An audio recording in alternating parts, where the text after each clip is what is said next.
Bona tarda. Bones tardes. Benvinguts un cop més a les sessions que organitza la DGAE des de ja fa uns quants mesos i que cada cop que toca una nova sessió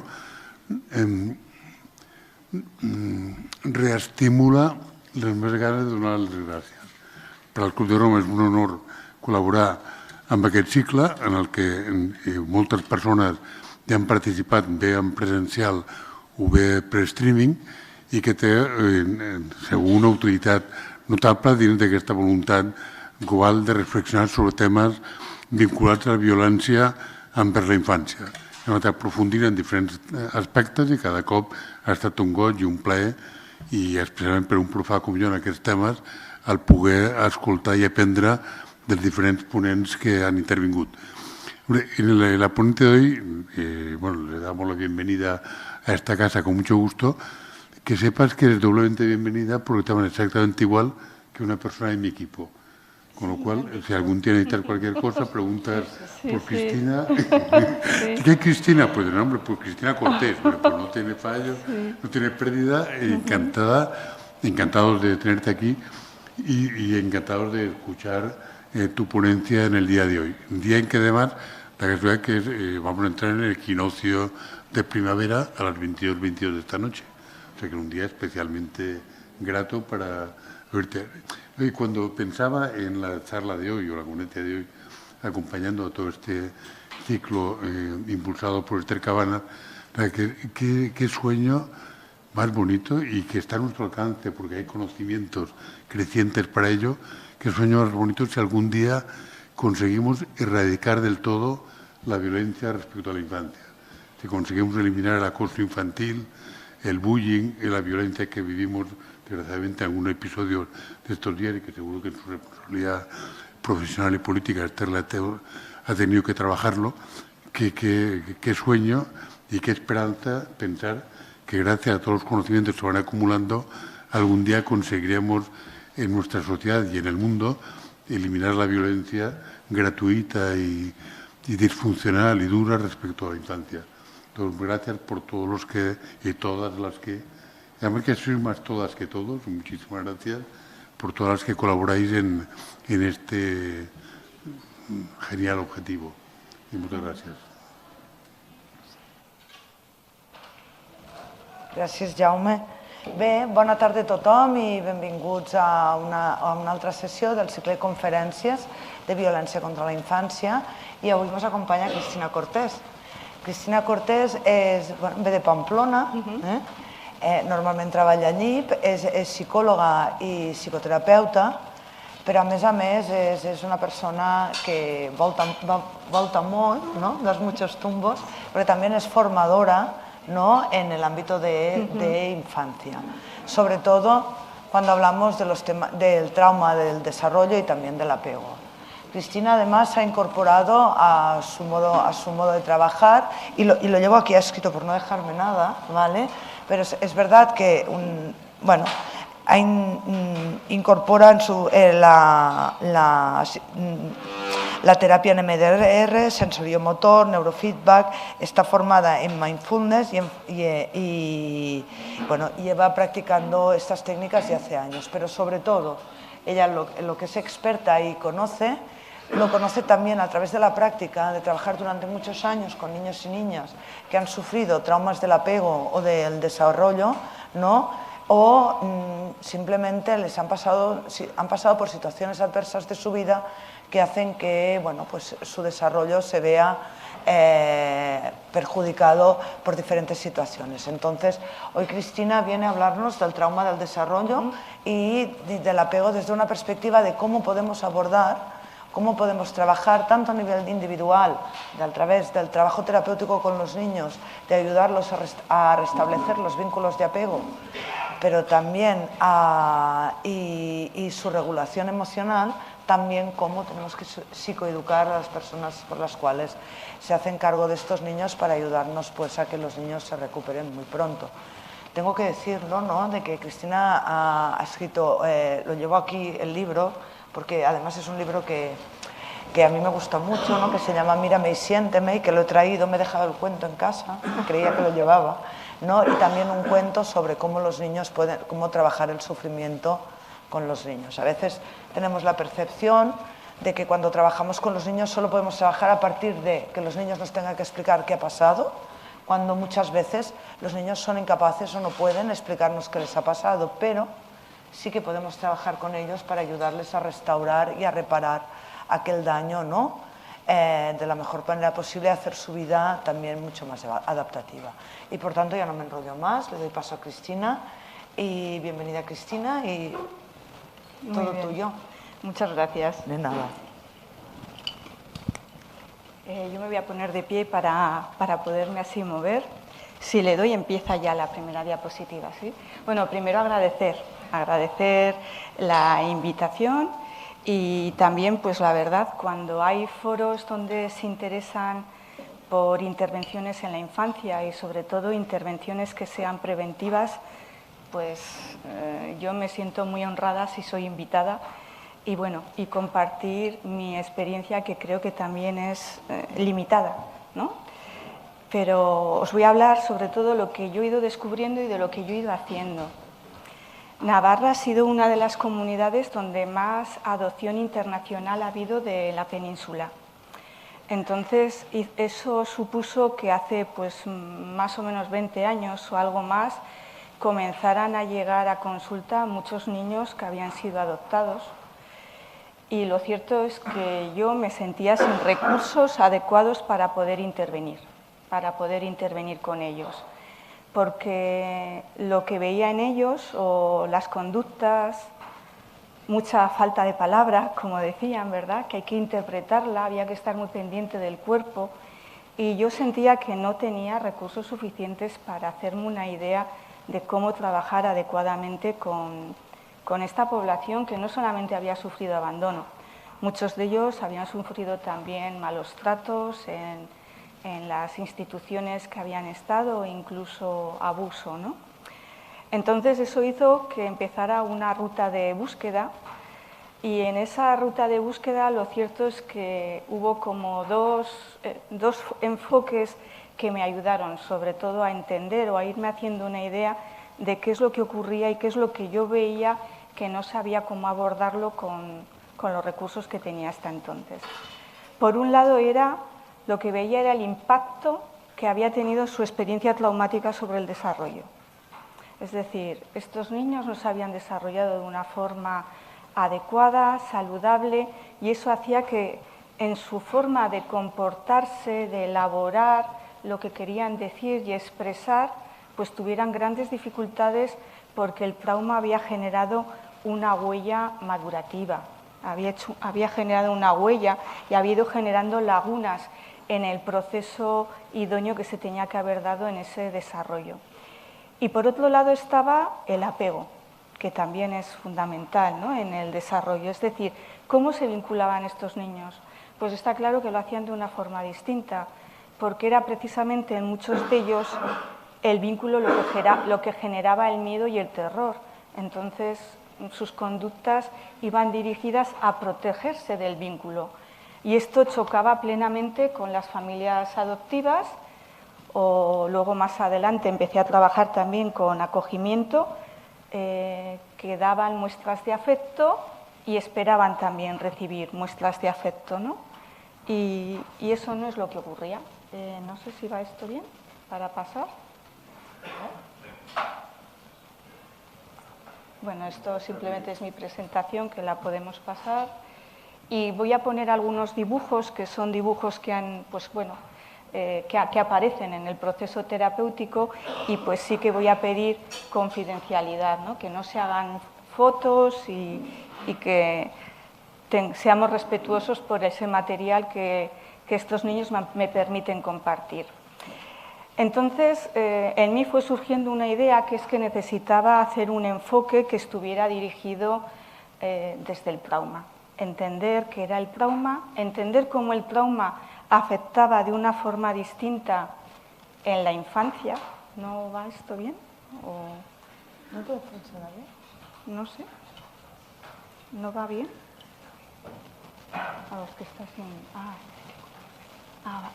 allá, vale, perdón. Bueno, El impacto que tiene el trauma va a ser muy diferente si se produce esa experiencia traumática en un adulto que ha madurado, que tiene un cerebro maduro y que tiene un sistema nervioso maduro, o en un niño que ese sistema nervioso y ese cerebro está sin madurar. ¿Qué nos vamos a encontrar? Bueno, pues que las emociones, las creencias, las percepciones sensoriales, y si hablamos de infancia, sobre todo la experiencia traumática va a estar cargada de sensación, porque si además esa experiencia ha sido muy temprana, igual ni han desarrollado el lenguaje, por lo tanto no ha habido oportunidad de que se desarrollen creencias, todo eso va a quedar de alguna forma aislado en una red neuronal que no facilita la conexión con las experiencias posteriores que se vayan produciendo. Y eso, esas sensaciones, esas emociones que de alguna forma es como si se activaran en el presente con estímulos que les evocan aquello y de lo que en muchas ocasiones no van a ser conscientes ni pueden decir, me estoy sintiendo así porque de repente me he acordado, ¿no? No, es como si fuera un secuestro emocional donde aparece un patrón procedimental que es la respuesta que se aprendió para lidiar con todo aquello y se pone en marcha y ahora se repite. Y entonces esa respuesta decimos, pero si no tiene nada que ver con lo que acaba de ocurrir, o si es muy desproporcionado a lo que acaba de ocurrir, porque es una respuesta que no está mediada con lo que está sucediendo en el presente, sino que es una respuesta que viene evocada del pasado, ¿no?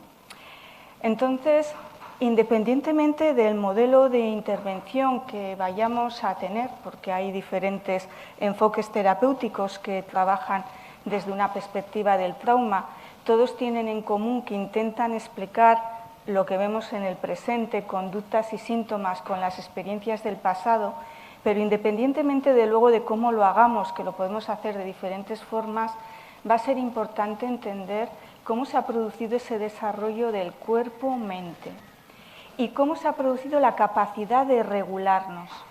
¿Qué es eso de la capacidad de regularnos? La capacidad de regularnos es la capacidad que tenemos para calmar nuestro malestar, ¿no? Y esa capacidad para calmar nuestro malestar pues se aprende muy tempranamente.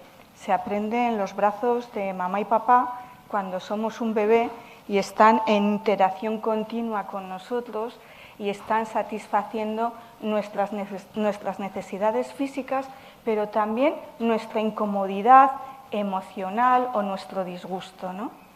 Y unas figuras sanas, ¿cómo hacen eso? Lo hacen sintonizando con el niño, con la niña, haciendo muchas danzas afectivas, contacto ocular, facial, sonriendo, modulando la voz, abrazando, pero además lo hacen en un momento concreto, no lo hacen 30 minutos después de que el niño se ha puesto a llorar o la niña, sino lo hacen contingentemente a lo que está sucediendo y están intentando hacerse un esquema de qué le está ocurriendo a esa bebé inicialmente y luego a esa niña o niño para entender lo que pasa y poder modular su respuesta. Es decir, están intentando inferir lo que les ocurre a esos niños, no porque tengan unas bolas mágicas que les hacen conectar automáticamente con lo que sucede a aquel bebé, sino porque tienen la capacidad de mentalizar y de reflexionar. Y cuando no saben aceptarlo, cuando no aciertan directamente, ofrecen como un abanico de posibilidades, ¿no? Ay, estás llorando, te duele la tripita, o tienes sueño, o iban haciendo diferentes experimentos hasta que esa bebé o ese bebé se calma. Normalmente, cuando hay experiencias traumáticas muy tempranas en la infancia, podemos tener de dos tipos, o solo le ocurre al niño porque este niño ha sido abandonado, o ocurre dentro del sistema familiar y entonces también en muchas ocasiones o la mayor parte de las veces ese sistema familiar también está inmerso en una situación de trauma y ese trauma puede ser por situaciones económicas, sociales, familiares, de salud. Y lo que comparten todas es que si los adultos están viviendo un trauma en el presente cuando están en crianza, es que no van a tener esas cualidades, esas capacidades que acabamos de describir, de sintonizar con el niño en el momento presente, cuando lo necesita, de forma contingente, inmediata, y reflexionando y mentalizando qué es lo que le puede estar pasando para intentar satisfacerlo, cubrirlo. Entonces nos vamos a encontrar que estos enfoques dirigidos al trauma comparten la misma perspectiva que la teoría de apego, que se desarrolló ya hace casi un siglo, ¿no?, por Paul Bowlby después de la Segunda Guerra Mundial, cuando le piden que haga un estudio de lo que se están encontrando con los huérfanos que hay en Londres después de la Segunda Guerra Mundial, ¿no? Y entonces él sobre todo se va a centrar en la ausencia, en el duelo por la pérdida de la figura de apego. Y la ausencia o el duelo por la pérdida de la figura de apego se puede producir porque esa figura no está físicamente, ha desaparecido, o muere, o no tiene capacidad de cuidado y abandona, o los sistemas de protección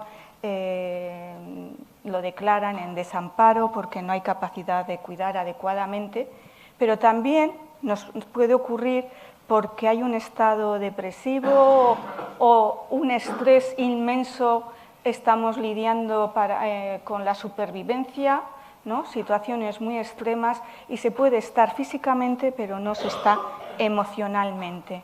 Eso es a lo que vamos a llamar la negligencia afectiva o en algunos casos lo que llaman el abandono próximo, ¿no? Tenemos a una figura de apego, a un papá o a una mamá que está ahí, pero no está sintonizado con el niño, y el niño, la percepción que tiene es estar solo ante lo que está sucediendo. Y lo que le sucede a ese niño es tanto lo que sucede fuera como lo que sucede dentro, ¿no? Entonces Bowlby nos dice que esas primeras experiencias de contención, de relación, de cómo hemos sido mirados, de cómo nos han atendido, van a influir en las relaciones posteriores que vamos a tener, que a partir de ahí desarrollamos lo que él llamó los sistemas operativos internos de trabajo, y que con esos sistemas operativos internos de trabajo desarrollamos dos creencias fundamentales. Una es cuánto de válida soy, y eso depende de cómo me miran, de cómo me aceptan, de cómo recogen las iniciativas, los deseos, las emociones que tengo, y también cuánto de seguro es confiar en el otro. ¿El otro es seguro? ¿El otro es confiable? ¿O el otro me atemoriza? ¿El otro me hace daño?, ¿no? Y los enfoques en las terapias de trauma nos vienen a decir lo mismo. Nos van a decir que se pueden dividir las experiencias traumáticas en dos tipos: agentes externos, impactantes, guerras, catástrofes, ser un refugiado, violaciones, o lo que se llama la secuencia de test pequeñitas, que son test relacionales, que tendrían que ver con estas secuencias de cuidado que no han sido adecuadas y se van repitiendo de una forma continua y van generando un estrés por efecto acumulativo, ¿no? Y que cuando hemos tenido de este tipo de experiencias adversas, ya sean las test grandes y las test pequeñas, muchas veces se combinan las dos, cuando el sistema familiar, por los estresores que esté viviendo, por la situación adversa o traumática que tenga, y no es capaz de estar ahí de una forma sensible, porque cuando estamos en lucha no se activan las conductas de apego. Si yo estoy luchando por sobrevivir, voy a estar en el sistema simpático, luchando o escapando de las diferentes amenazas que tenga, y no voy a entrar en el sistema parasimpático de relajación, que es el que promueve las conductas de apego, para mirar a la cara, sonreír, modular la voz, mover las manos, ¿verdad? Porque entre las conductas de apego las manos son muy importantes. A través de las manos captamos la atención de los bebés. En todas las culturas tenemos 5 lobitos, ¿no?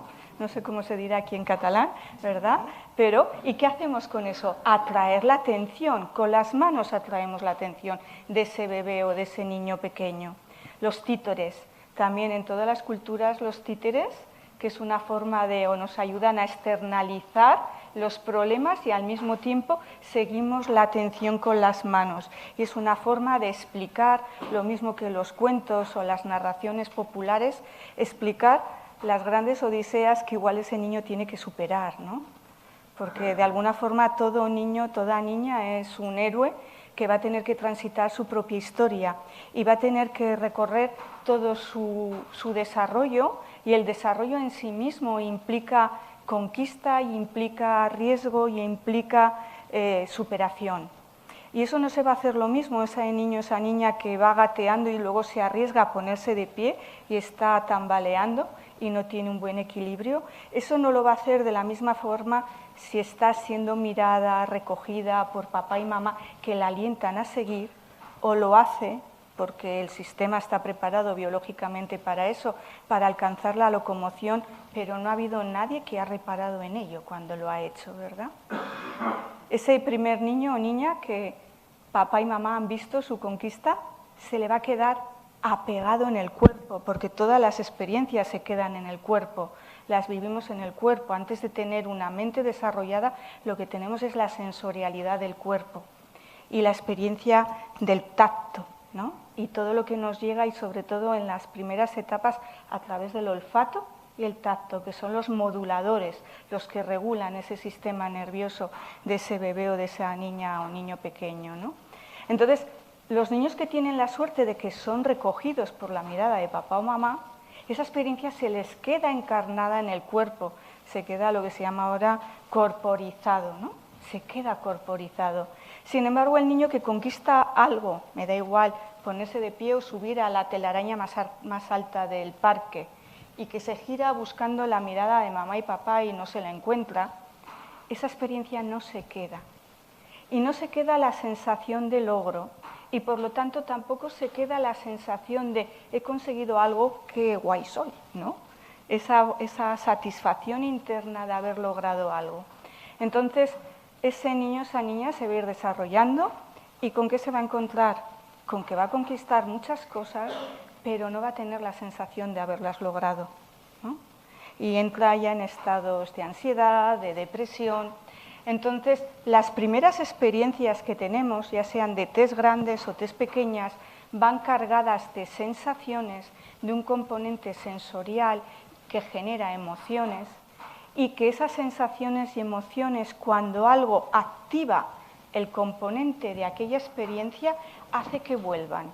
Es decir, muy parecido a lo que nos estaba diciendo también Bowlby respecto al apego.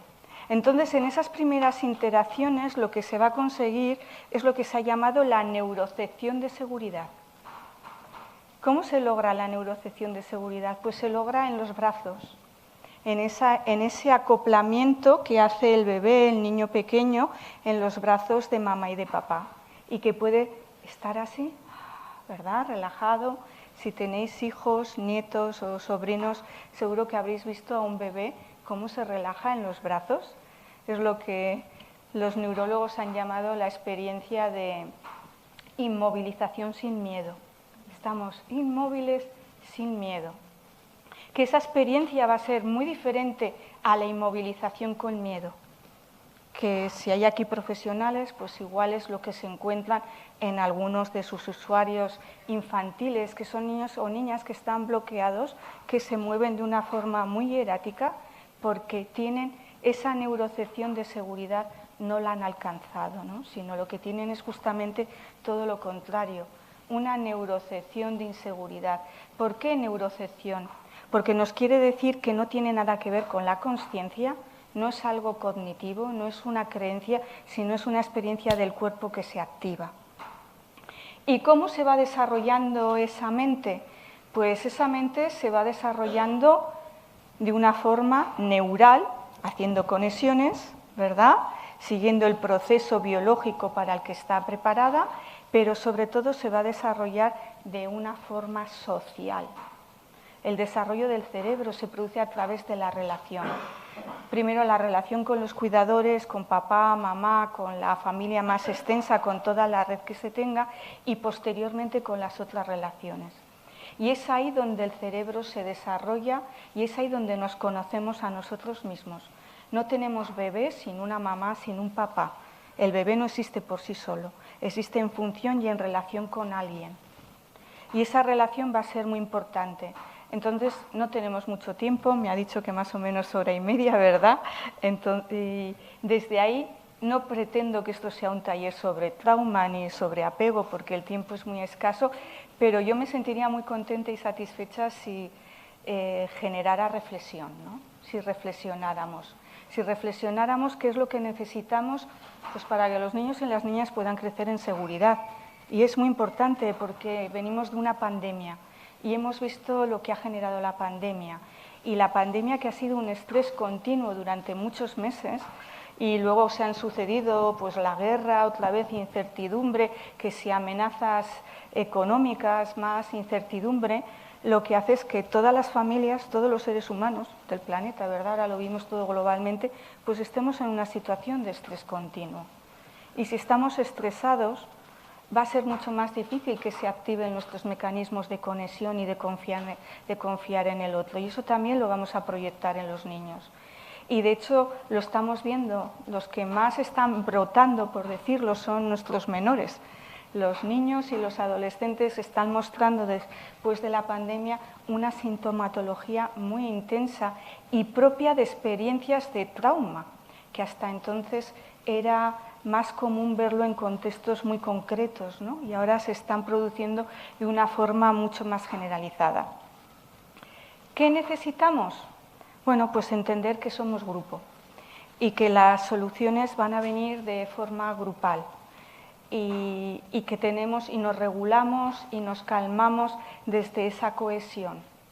Y lamentablemente, pues desde que se va desarrollando la industrialización, las familias se van reduciendo, se reduce a una familia muy nuclear, ya no hay tanto el apoyo de la familia extensa y eso hace que la crianza, que en sí misma es una carga enorme y que requiere de una energía vital. ¿Tenéis hijos? ¿Requiere energía criar? Sí, ¿verdad? Muchísima. Pues se convierte también en un factor de estrés. Y para que el niño y la niña se pueda desarrollar con satisfacción y quiera confiar y quiera relacionarse, necesita experimentar que quien lo cuida se relaciona también de una forma satisfactoria. No es una carga, no hace las cosas porque hay que hacerlas y ahora me toca esto, no, sino que pone placer y es capaz de embelesarse en esa relación que se está produciendo, sobre todo cuanto más pequeño es, ¿no? Y como hemos visto, somos sociales, desde ahí que el apego, la necesidad de vincularnos sea importante y sobre todo porque en el planeta encontramos el grupo, la sociabilización a todos los niveles, no solo en los mamíferos, en las plantas, en los insectos, y esa colaboración es la que nos ayuda a salir adelante, ¿no? Lamentablemente, hasta que no llegan las guerras, no empezamos a darnos cuenta, o hasta que somos más conscientes de los efectos que tienen las guerras, no empezamos a hablar de lo que supone estar expuesto al terror y al estrés continuo. La idea de estrés postraumático aparece después de la guerra de Vietnam y eso supuso que se produjera un reconocimiento a la reacción que tenemos al estrés y sobre todo si se produce en la infancia, como si estamos expuestos a situaciones devastadoras de maltrato infantil, violación, violencia doméstica, desastres naturales, se va produciendo un estrés abrumador que nos va afectando a todos los niveles y que puede llegar incluso a dañar el sistema nervioso y el cerebro, ¿no? ¿Qué es un trauma? ¿El trauma es suficiente con experimentarlo? ¿Solo se produce si lo experimento? Es decir, si yo soy la víctima directa de esa acción traumática, no. El trauma también se produce si soy testigo de una situación que se está produciendo, aunque yo esté medianamente a salvo. Incluso también se produce si oigo la narración, el relato de algo que no controlo y que también es devastador. Imaginaros durante la pandemia los relatos que hemos tenido continuamente en los medios de comunicación y que los niños estaban expuestos, ¿verdad? Entonces, para muchos de ellos eso ha sido una experiencia de trauma. De hecho, los pediatras decían que aumentaban los terrores nocturnos, aumentaban los miedos, han aumentado mucho las conductas de evitación. ¿Por qué? Porque se vieron sobrepasados a todo eso, ¿no? A todo lo que estaba ocurriendo. ¿Qué es un trauma? ¿Depende solo de lo que sucede? No. Si fuera así, todos experimentaríamos las mismas sensaciones ante una experiencia traumática. El trauma no depende solo de lo que se produce, sino va a depender de los recursos que tenemos para manejar el malestar cuando se está produciendo. Y cuando menos recursos tenemos, ¿cuándo es? Pues en la infancia, ¿verdad? Cuando somos niños o cuando somos bebés. Eso implica que el impacto que tiene el trauma durante las etapas de desarrollo en la infancia es muchísimo mayor. Y luego otra cosa que también todos los investigadores están de acuerdo es el fenómeno interpersonal del trauma. ¿Qué significa eso?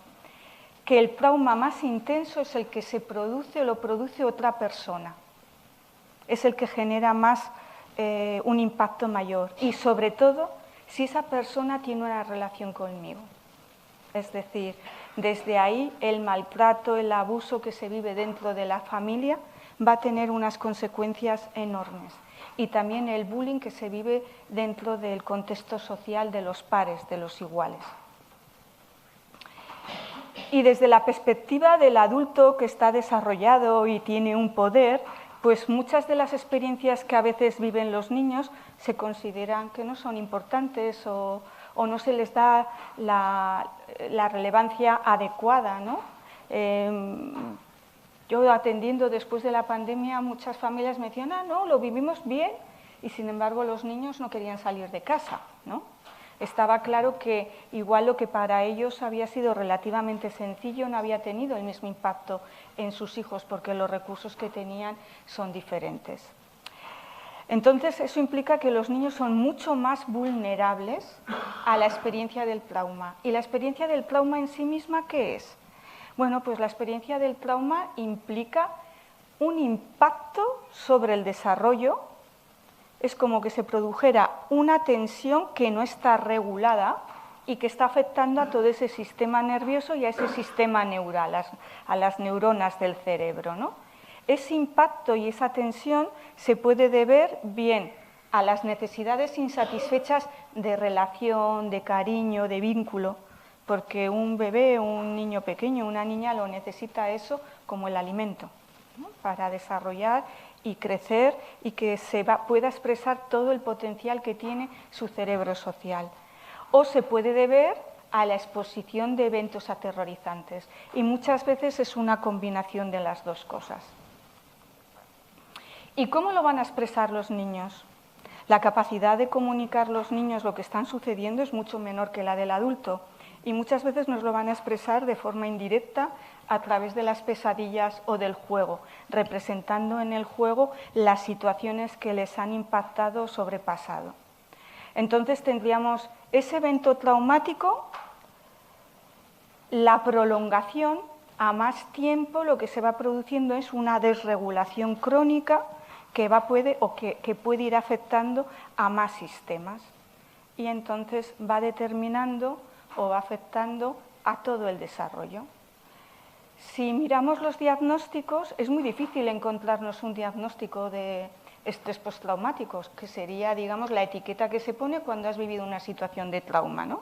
Nos vamos a encontrar otros diagnósticos que son secundarios, pero la mayoría de esos diagnósticos, ansiedad, depresión, trastorno desafiante, hiperactividad, el primero o la primera conducta o el primer síntoma era ese estrés vivido después de un efecto traumático o la prolongación en el tiempo a una situación de estrés continuo. Se suele hablar de diferentes tipos de trauma y que el trauma en la infancia, por cómo es, tiene unas características propias, ¿no? Lo que sí sabemos es que la mayoría de los síntomas, las conductas no saludables que podemos presentar en el presente, las patologías, hablamos de trastornos ya más mayores, suelen tener un origen en las experiencias que hemos tenido muy tempranas, previamente, ¿no? Y que esos traumas que no se tratan y que no se superan, los vamos pasando de una generación a otra. ¿Qué significa eso de que el trauma se transmite de una generación a otra? Tenemos un catéter y nos hacen como una transfusión y por ahí va el trauma. No, lo cierto es que esa no es la manera, ¿verdad? ¿Cuál será la manera? El estado, ¿verdad? El cuerpo, el estado. Yo puedo atender muy bien a mi hija o a mi hijo y ser muy solícita con ellos y darle muchas veces todo lo que necesitan, pero si lo hago así, porque mi estado es ese, eso es lo que estoy transmitiendo, ese estado. O si lo hago me da igual, ¿verdad? Eso es lo que estoy transmitiendo, el estado. En la interrelación lo que compartimos es el estado emocional. Hablamos de contagio emocional, del pánico colectivo, también hay alegría colectiva. Cuando generamos buenas impresiones y compartimos estados de ánimo que son placenteros. Entonces, en un entorno familiar, en una interrelación, se está compartiendo continuamente el estado emocional y eso es lo que se transmite. Entonces nos vamos a encontrar que trauma infantil va a suponer un trastorno en el desarrollo que va a resultar de esa relación de apego que se ha alterado tempranamente, que no ha sido de buena calidad y que además puede haber han podido ocurrir situaciones o eventos devastadores. Y cuando se combinan ambos, pues luego vamos a tener adultos con un montón de problemas. Y que si la intervención que queremos hacer es solo centrándonos en lo que estamos viendo en el presente, pues no conseguimos que se supere, ¿no? Tenemos que ir pues al inicio. Entonces hemos visto cómo las conquistas del desarrollo son muy importantes y lo que se ve es que los niños que viven un estrés continuo van teniendo un deterioro en el desarrollo y no van alcanzando aspectos que tenían que haber alcanzado, ¿no? Bien, yo he dicho que me he apoyado en mi forma de intervención o a la hora de tratar estos casos teniendo en cuenta el apego. Los estudios del apego nos hacen diferentes clasificaciones y destacan las cualidades de lo que se llama el apego seguro. El apego seguro es esa interrelación que permite que el niño se pueda expresar, que pueda expresar las cualidades que trae y que los adultos lo respetan. No quiere decir que sean adultos perfectos, ¿verdad? Porque una de las cosas primeras que dijo Winnicott, un psiquiatra británico, es que no necesitamos madres, padres perfectos ni familias perfectas, sino suficientemente buenas, ¿no? No podemos estar en sintonía el 100% del tiempo. Si fuera así, los niños no crecerían porque también tienen que resolver dificultades, pero sí al menos un poco más de la mitad del tiempo. Entonces, si tenemos experiencias traumáticas en la infancia, la intervención o el faro que nos puede guiar un modelo de intervención va a ser propiciar o intentar restaurar ese vínculo, que se pueda tener eso que debería haberse dado, ¿no? Esas interrelaciones, porque ahí en esas interrelaciones, en esas miradas, en ese contacto, es donde el niño va a aprender a calmarse. Y si eso no se da, pues se van a ir produciendo secuelas neurobiológicas, alteraciones del tronco encefálico, que es esta parte de aquí atrás, entonces van a tener más dificultades incluso para controlar el movimiento, alteraciones del sistema más límbico, van a tener dificultades para conectar y disfrutar de la relación y que les guste relacionarse, o alteraciones ya en las funciones del neocórtex y van a tener pues más problemas de ejecución cognitiva, dificultades de aprendizaje, ¿no? Y un aspecto muy importante que decía Esther es cómo accedemos a ese trauma cuando ha sido infantil. Imaginaros además si ha sido antes de los 3 años, preverbal, incluso de los 5, porque es difícil que un niño, bueno, y un adulto se acuerde de sucesos que han ocurrido antes de los 5 años, ¿no? Lo que nos dicen las investigaciones es que los niños que han vivido un evento traumático único, es decir, igual una catástrofe, o un accidente, son capaces de tener un relato de lo que ha sucedido, aunque pierdan detalles. Y aún más van a tener un relato si la familia ha generado un relato. Entonces nos van a poder contar lo que ha sucedido.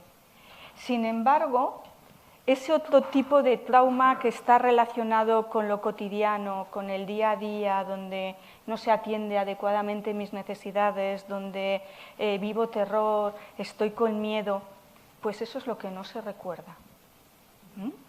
Porque precisamente la amnesia, el no recordarlo, va a ser una forma de protección. Porque fijaros que el niño o la niña que crece en un entorno que es maltratante, tiene que estar apegado a esas figuras porque sabe que no sobrevive solo.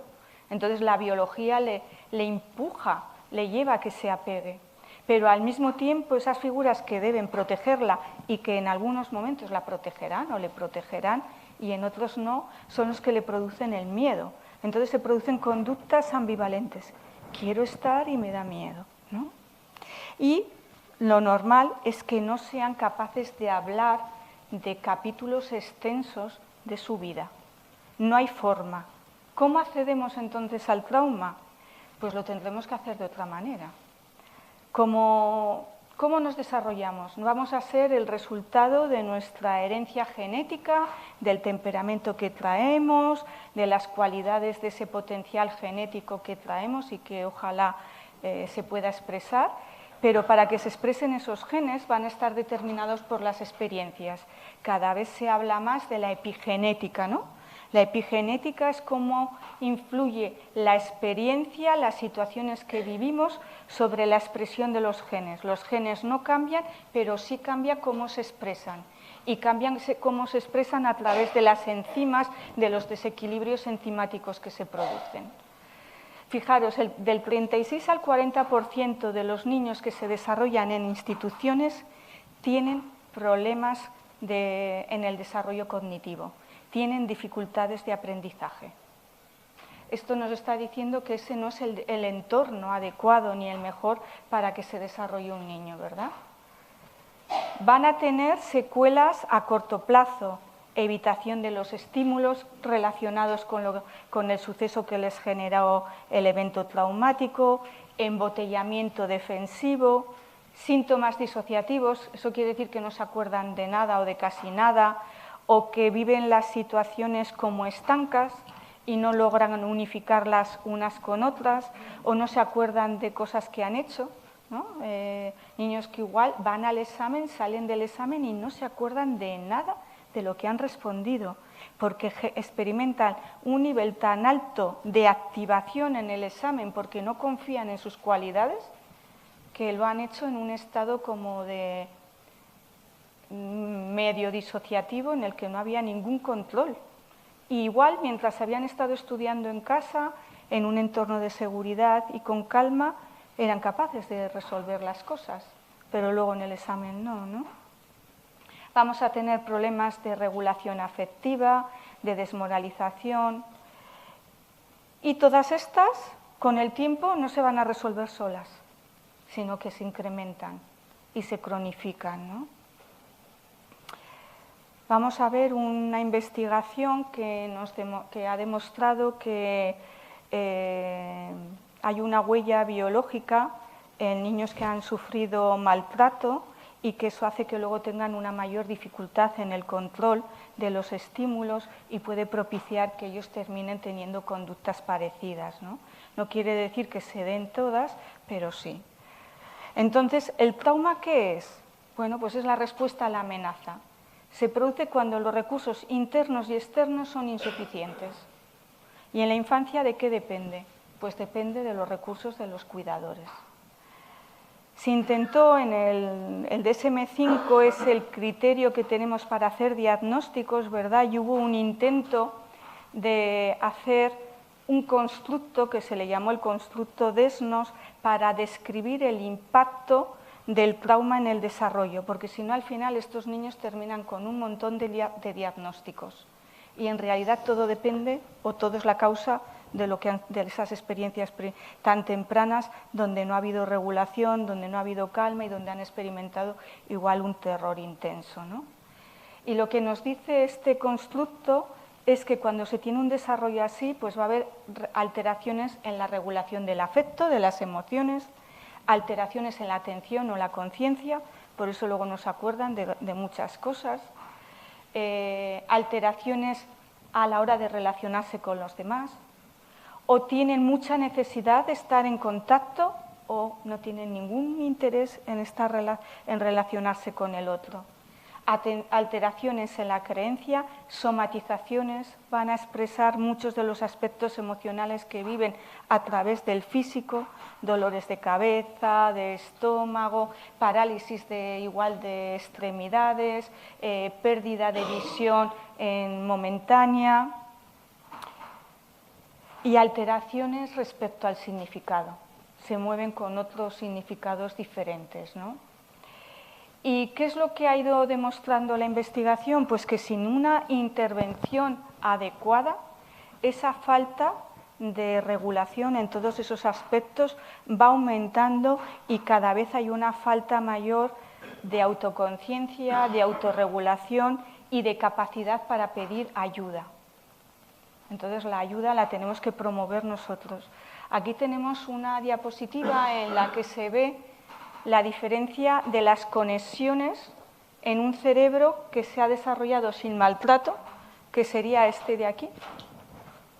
¿Vemos cuántas conexiones tiene? Las conexiones, el bebé nace con millones de neuronas que luego tienen que conectar entre ellas, ¿no? Tienen que ir creando red. Y cuando se ha sufrido maltrato, pues muchas menos conexiones. Eso implica que no va a poder expresar todo el potencial que ese cerebro tiene y que para cubrir esas lagunas que están ahí va a requerir un esfuerzo y una estimulación extra enorme. Este es otro estudio que nos dice, hace una relación entre el maltrato infantil, la depresión y la ideación suicida, ¿no? Cuanto más maltrato es más probable que cuando llegue la adolescencia haya conductas autolíticas, conductas de ideación suicida. Entonces, detrás de la ideación suicida lo que tenemos es trauma. Un niño y una niña que se desarrollan en un contexto saludable no llegan a eso, ¿no?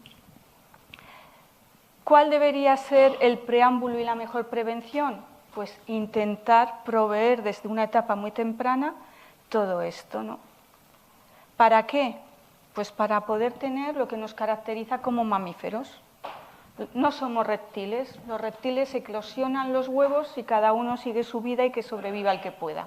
Somos mamíferos y los mamíferos lo que hacemos es apoyarnos entre nosotros, cubrir las necesidades, regularnos. Esto es regulación. Esto es lo que se llama inmovilización sin miedo, ¿no? Y eso está relacionado pues, con el sistema nervioso, porque todas las conductas detrás tienen un aspecto neurofisiológico.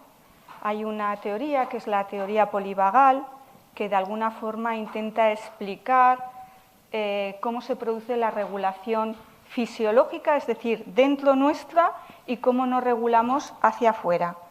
Y en ambas, cómo nos regulamos hacia adentro con nuestro sistema digestivo, nuestro sistema respiratorio, nuestro sistema circulatorio, el corazón, pues están regulados por un nervio, el nervio vago ventral, que va por la parte delantera, y al mismo tiempo ese nervio que parte de aquí, de los pares craneales, inerva la cara, los párpados, la faringe. Eso hace que podamos modular la voz, la laringe también, y abre la escucha. Entonces, ese nervio que se desarrolla cuando aparecen los mamíferos, los reptiles no lo tienen, nos facilita la comunicación para que nos podamos calmar entre nosotros y también nos facilita la calma a través de lo que se llama la autorregulación, ¿no? Que lo más conocido es calmar, bajar la respiración, regular la respiración.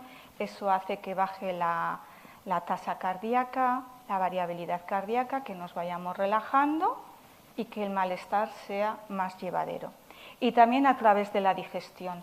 Por eso el bebé, cuando tiene un problema, que busca amamantarse, ¿no? Entonces esto es lo que deberíamos tener. ¿Lo tenemos o lo tienen nuestros bebés, nuestros niños?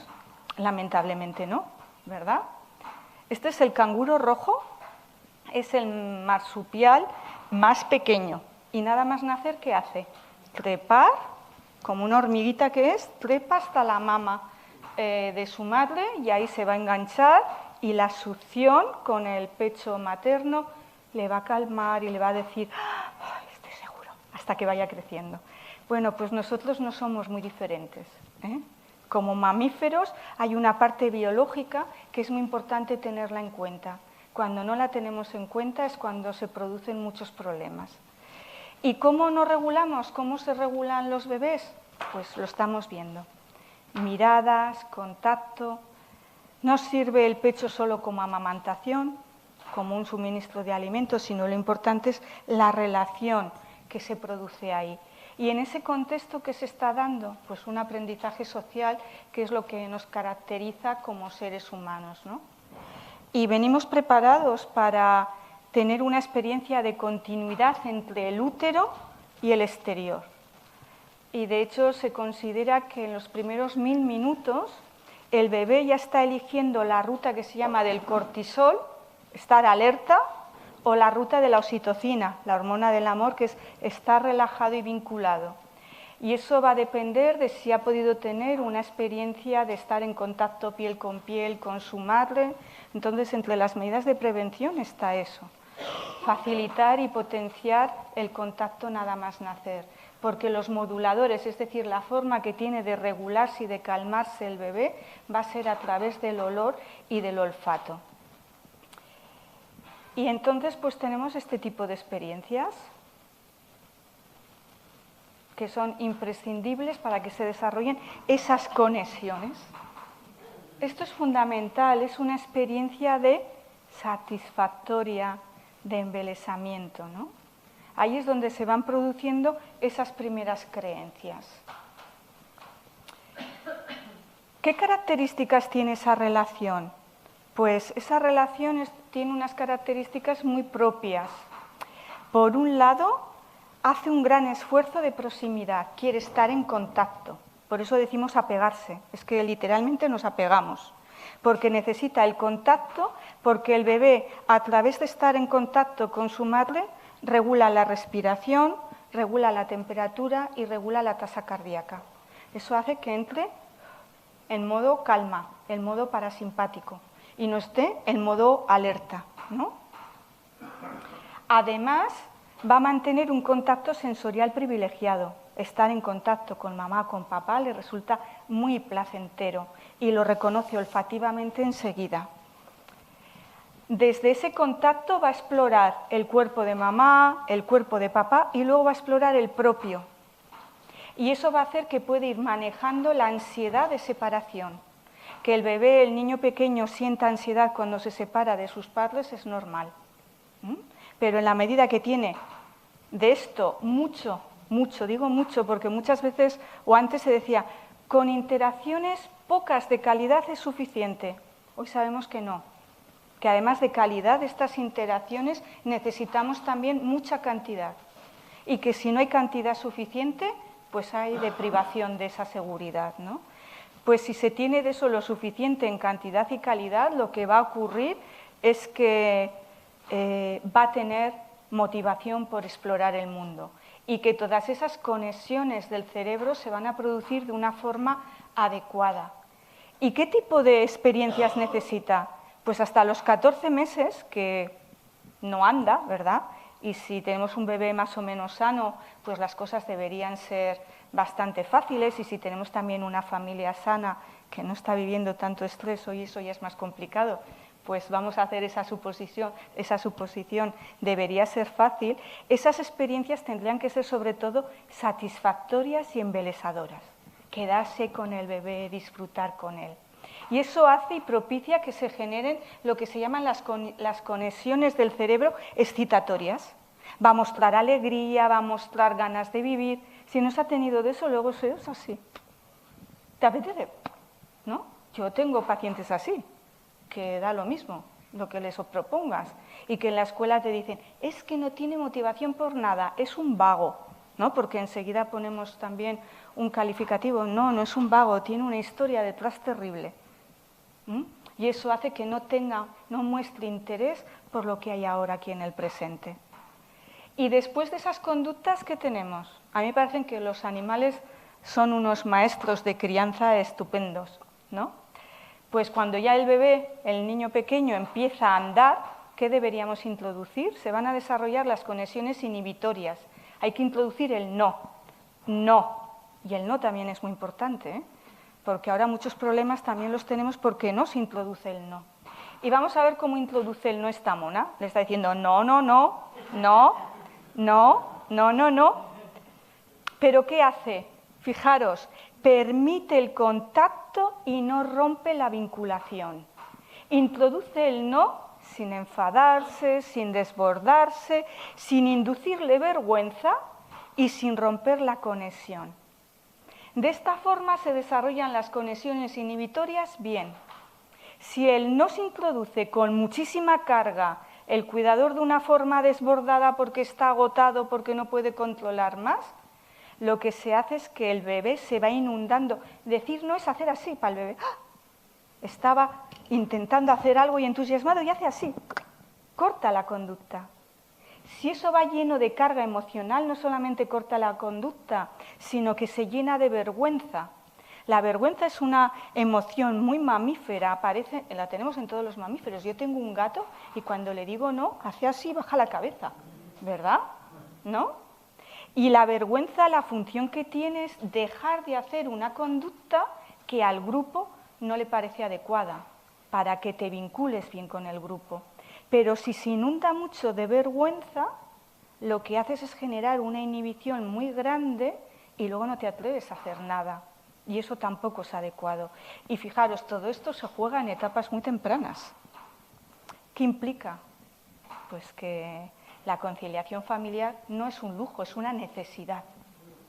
Y si no, no estamos criando de forma adecuada. Y luego lo tenemos unos años después en el sistema sanitario que está colapsado y que no da abasto con todo lo que hay, ¿verdad? De todos los trastornos que tienen los niños, los adolescentes y los adultos. ¿Y qué estamos transmitiendo? Pues se transmite lo que hemos dicho antes. Se transmite ese estado emocional. Y el estado emocional es el que papá, mamá lleva o el estado que lleva el cuidador, ¿no? Este es un vídeo bonito donde se ve precisamente cómo se transmite ese estado. Ay, no tiene... lo vamos a pasar porque ya me han dicho que no había voz. La mamá está cantando una canción y el bebé, ya vais a ver, vamos a verlo correr un poquito, se empieza a poner triste. No entiende las palabras, no hay lenguaje. Pero las neuronas espejo están muy activas cuando nacemos y lo que hacen es reproducir continuamente las conductas que vemos en los adultos y también los estados emocionales. Mirad la carita del bebé oyendo la canción de mamá. Se contagia de su estado emocional, del estado que tiene mamá, aunque no entienda las palabras. Fijaros, pobrecito, ¿no? Luego mamá repara. Entonces, también es muy importante el tipo de interrelación que establecemos. ¿Quién se divierte? ¿Este bebé se está divirtiendo? Yo diría que no, ¿verdad? Está asustado. Bueno, si eso es ocasional no pasa nada, pero si esa falta de sincronía y esa falta de ver el estado del bebé es un continuo, implica que no se ha atendido lo que necesita emocionalmente. Fijaros, no se oye tampoco, es un papá haciendo que la niña es una metralleta y hace... Mirar la niña, porque la niña parece que sonríe, pero está así. Ahora sí, fijaros, está congelada, así. Aquí no hay una sintonía con el estado y con la necesidad del niño. Entonces, no solamente hay que estar presente, hay que amoldarse a lo que el niño pequeño o la niña pequeña necesita. Y es el adulto, el cerebro más adulto, el que se amolda. Vamos a ver otro. Mirad la cara de este bebé. ¿Dónde ha aprendido este bebé a tener esa cara?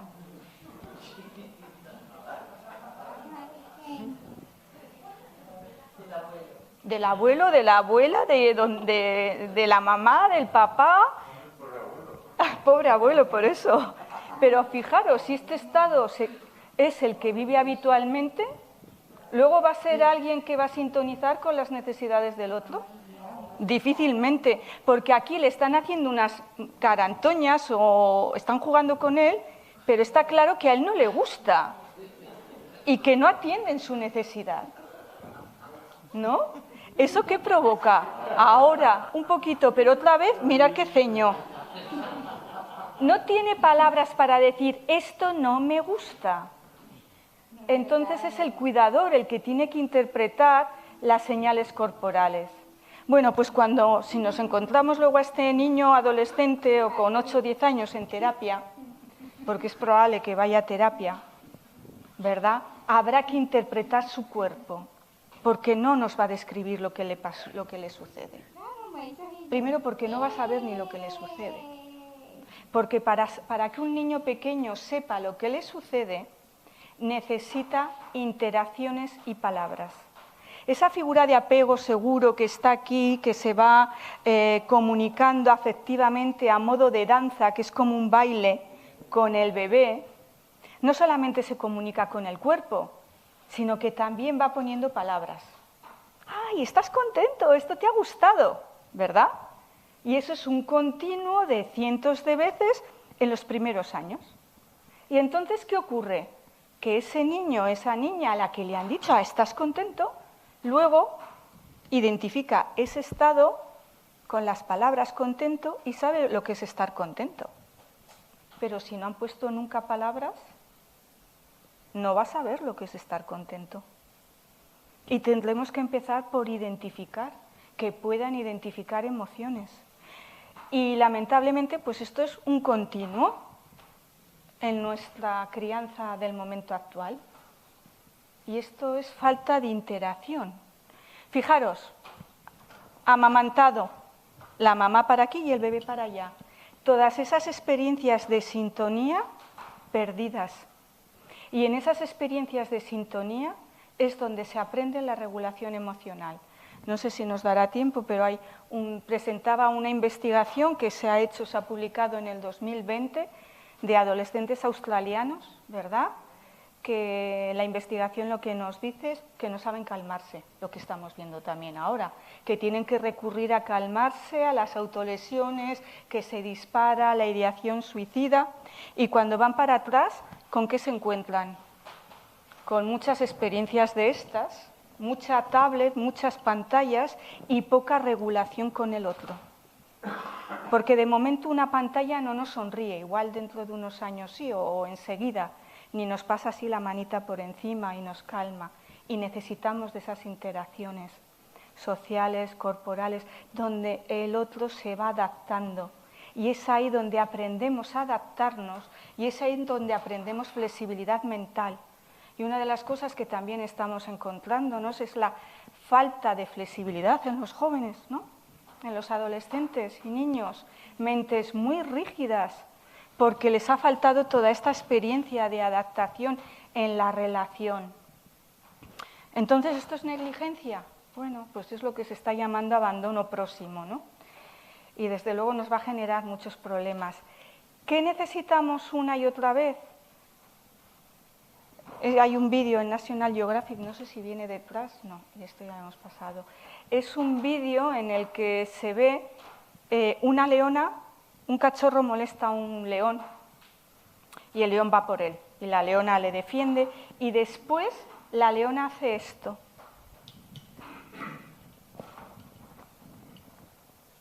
Lo calma, lo recoge, lo lame, no le echa la bronca por lo que ha hecho, ¿verdad?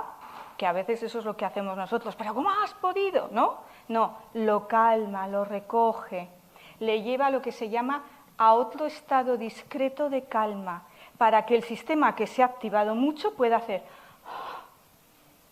Porque regularse, calmarse es eso, me sucede algo y puedo hacer. Los problemas aparecen cuando no soy capaz de hacer eso, cuando me quedo aquí y ya me muevo y vivo desde ahí.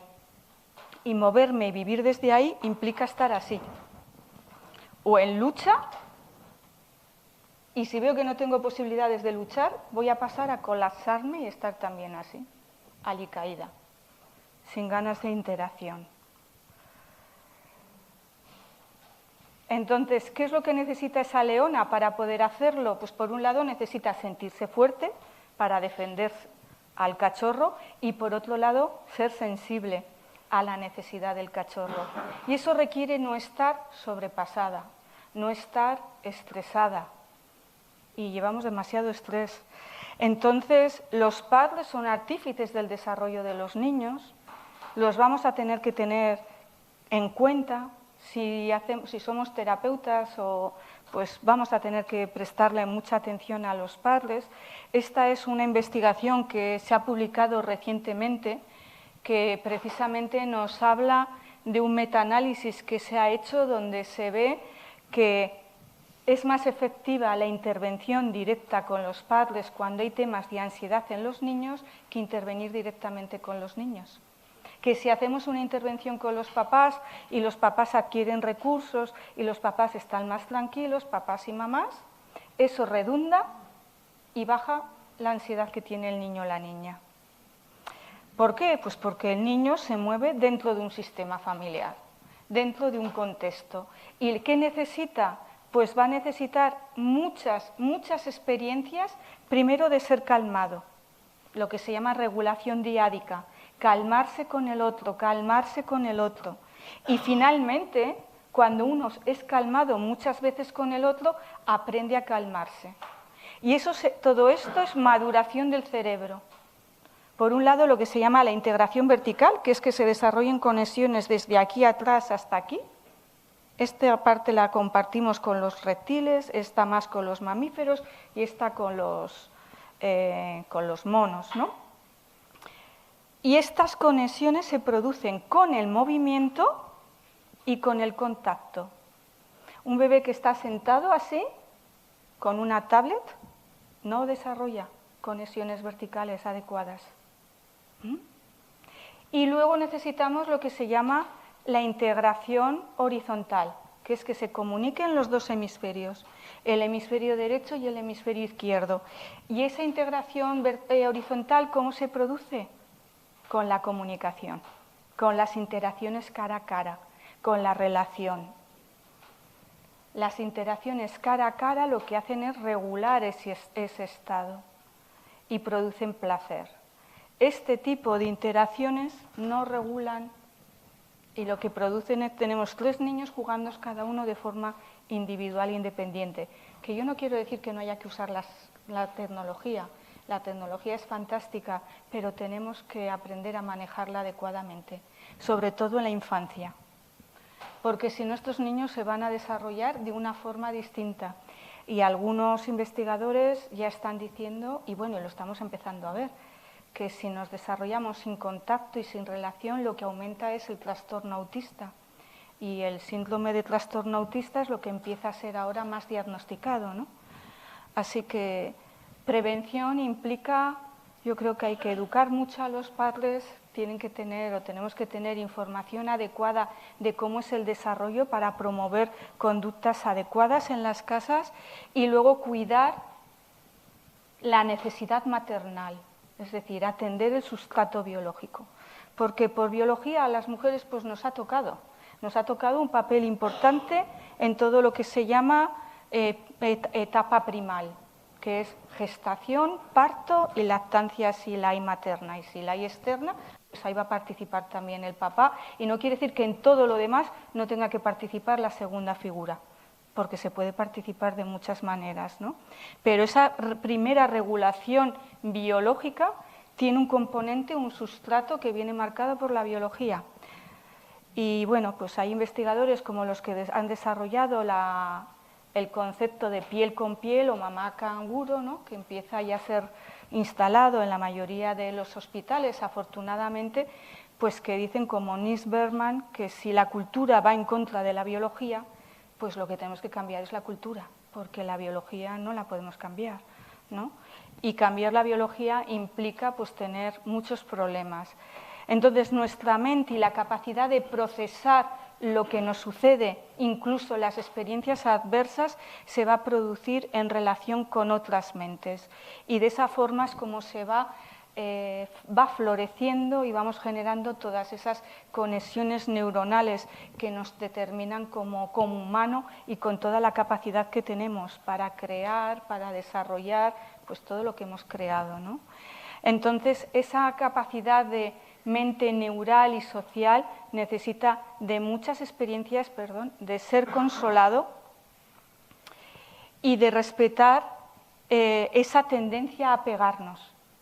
No podemos dejar al bebé solo. El bebé solo ni sabe calmarse ni sabe organizarse. El bebé solo lo único que hace es desorganizarse y necesita contacto. Y me da igual cómo sea el contacto. Y cuando tenemos figuras que están desreguladas, ese bebé, ese niño, esa niña va a crecer desregulado. Y más pronto que tarde nos los vamos a encontrar en salud mental o en protección social, porque pues, van a estar cargados de dificultades, ¿no?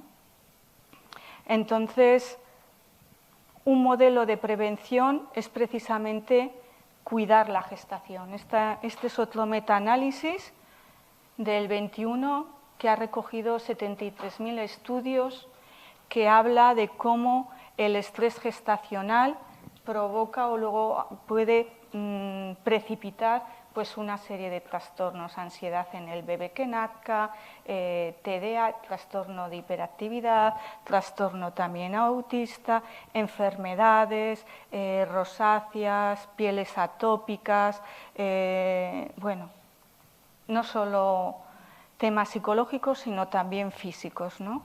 Entonces, las primeras experiencias son muy importantes. La madre está transmitiendo la genética y su historia, y la historia de la madre es la historia de la familia, de la pareja, de la sociedad, de los recursos que está dotando esa sociedad pues, para cuidar la infancia, ¿no? Y las primeras prevenciones pues, deberían partir de aquí. Como decía, la seguridad no solo depende de la madre, sino de toda esa interconexión en la que ella viva, ¿no? Este es el estudio ACES que se ha replicado en un montón de países y todos nos dicen lo mismo. A más experiencias adversas, más trastornos en la edad adulta, experiencias adversas en la infancia. Y en la medida que tenemos más de todo lo que hemos estado hablando, de las características de apego seguro, más capacidad de resiliencia. La resiliencia es esa capacidad de sobreponerme cuando llega la adversidad, cuando llegan los momentos difíciles. Y vemos que está replicado en todo el mundo, ¿no? Que no es que se produzca en uno o en otro. Entonces, ¿por dónde empezamos? Pues fijaros, lo primero, básico, comida y alimento. Si no tenemos eso, una familia que esté criando no va a tener seguridad. Imposible. Entonces, ahí tienen que intervenir las políticas sociales. Y luego, tan importante y tan básico, es la relación, es el vínculo, es el afecto. Y eso es lo que nos permite sobrevivir. Y el sistema primero se va a dedicar a sobrevivir. Y después, cuando sobrevive, cuando ha superado la supervivencia, se dedica a aprender y a crear. Pero si falla aquí, pues lo otro no se produce de una forma adecuada. Dedicar tiempo, tanto unos como otros, a esta primera etapa fundamental, y tenemos pues algunos modelos, ¿no? El modelo de Nurse Family Partnership, que es hay en otros países, pero este es de Estados Unidos, de cómo las matronas detectan a las madres que igual están en peores condiciones o que han tenido experiencias adversas anteriores para ayudarles a que puedan tener una buena gestación, y les acompañan luego durante los 3 primeros años de crianza, promoviendo un cuidado adecuado. Es intervenir tempranamente. Se está dando en Holanda, en Inglaterra, en diferentes países. Otra experiencia es la de la doctora Moore en Londres, que trabaja también detectando a estas mujeres y entra en un programa que les propone mucha regulación a través del yoga, a través de la danza, crear grupos de mujeres para compartir, para hablar, para que puedan desarrollar relatos de su historia traumática y luego también comparten momentos de crianza, ¿no? Y todo esto, ¿qué está posibilitando? Pues que ese desarrollo crucial, que es hasta los 3 años, hasta los 3 años se van a crear el 90% de las conexiones de nuestro cerebro. Es el momento más crítico del desarrollo, es cuando más hay que cuidar a los niños, que tengan experiencias enriquecedoras, afectivas y también de estimulación, de exploración del mundo, ¿no? Pues si tenemos eso, hace que luego el desarrollo sea mucho menor y ojalá nos encontremos con menos de esto que estamos viendo ahora, ¿no? Tantas autolesiones y suicidios en la adolescencia. Por ejemplo, es una niña de 12 años que ha sido abusada en la infancia, ha sido abandonada, ha sido maltratada y está conectando con su malestar. No sabe describir su malestar y tampoco puede mantenerse conectada con el malestar. Entonces, una forma de evitar el malestar es contar gotas de lluvia. Lo de arriba son gotas de lluvia y esto de aquí es una nube con gotas de lluvia. ¿Y qué hace? ¿Cómo resolvería su malestar? Pues así, ¿no? Entonces, cuando yo me encuentro con esto, siempre tengo la sensación de llegamos tarde. La intervención se tendría que haber hecho mucho antes para que la solución que una proponga, una niña de 11, 12 años, no sea esta, ¿verdad? Entonces, van a contarnos las cosas de otra forma. Si ya para el adulto le resulta difícil hablar de lo abrumador que ha vivido, porque cuando vivimos una situación de trauma nos llenamos de vergüenza por haber sido víctimas, ¿no? Porque se activa la sensación de impotencia, pues entonces al niño le va a resultar y a la niña mucho más difícil hablar, como esta niña que no era capaz de expresar nada, sino hablaba de, bueno, cómo manejaba el malestar, cómo podía. Va a haber partes de su cerebro que estarán afectadas, como el hipocampo, que afecta a la memoria, tiende en el hemisferio derecho, que es el que procesa lo sensorial, las sensaciones, más activo, y el izquierdo menos activo. La amígdala es la parte del cerebro que vive con intensidad las emociones, ¿no? Pues está también muy activada y entonces le resulta mucho más difícil calmarse.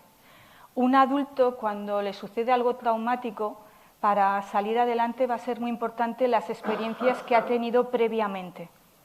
Y gracias a esas experiencias y a las relaciones que tenga y los recursos que haya desarrollado, pues le va a resultar más fácil o más complejo salir adelante, ¿verdad? Pero los niños es que no tienen experiencias anteriores, o las que tienen son muy pocas. Y de hecho los que salen adelante son los que igual en la primera etapa han tenido buenas experiencias de esto. Y eso ha facilitado esa resiliencia. Entonces la curación pasa por la conexión. La sanación pasa por dar un significado a lo vivido y eso sí produce si somos capaces de comunicarlo y expresarlo. Muchos adultos y adolescentes escriben o buscan otras formas de expresar, precisamente porque la experiencia está aquí, en el lado derecho, y las palabras surgen más del lado izquierdo.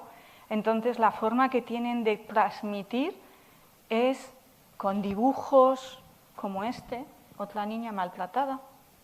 Tiene que hacer un dibujo de sí misma y fijaros, primero se dibuja y luego ¿qué hace? Se tacha totalmente, porque ¿qué concepto ha desarrollado de sí misma?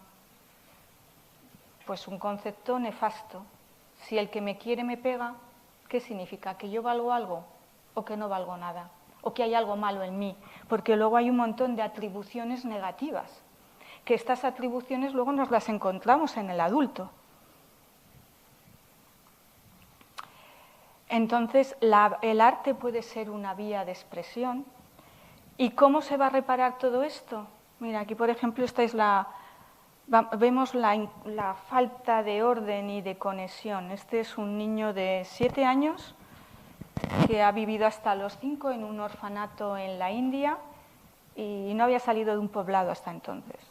Y su primera salida es encontrarse con un avión y tiene terror a los aviones, ¿verdad? Y entonces cuando intenta hablar de eso, ¿qué hace? Mezcla todo. Érase un árbol que se estrelló con un coche y había un relámpago y llegó al árbol y un coche y al árbol le llama avión. ¿Por qué es todo tan caótico? Porque mantenerse conectado con esa experiencia de conectar con el miedo, eso le supera, es abrumador.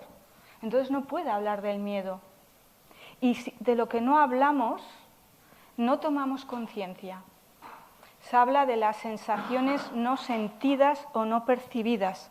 Es la sensación del cuerpo cuando una experiencia nos desborda, se queda ahí y si no le ponemos palabras o si alguien no le pone palabras, como se hace dentro de una familia sana, eso no se identifica.